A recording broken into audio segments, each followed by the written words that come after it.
इयत्ता पहिली विषय भाषा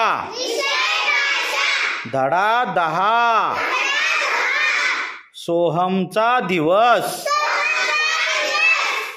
ऐक व म्हण। सोहम सकाळी लवकर उठतो, दात घासतो,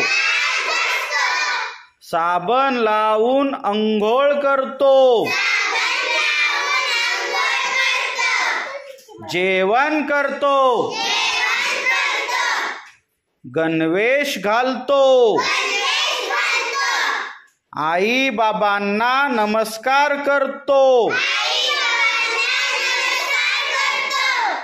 तयारी करून शाळेत जातो,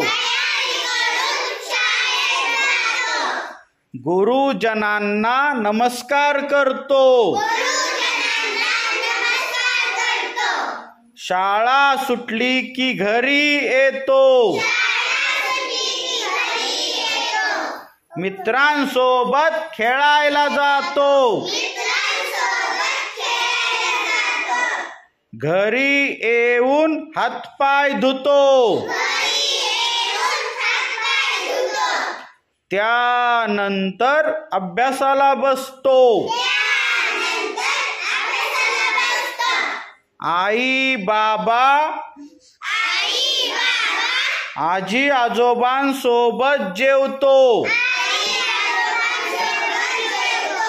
रात्री आजीची गोष्ट ऐकत झोपतो। धन्यवाद।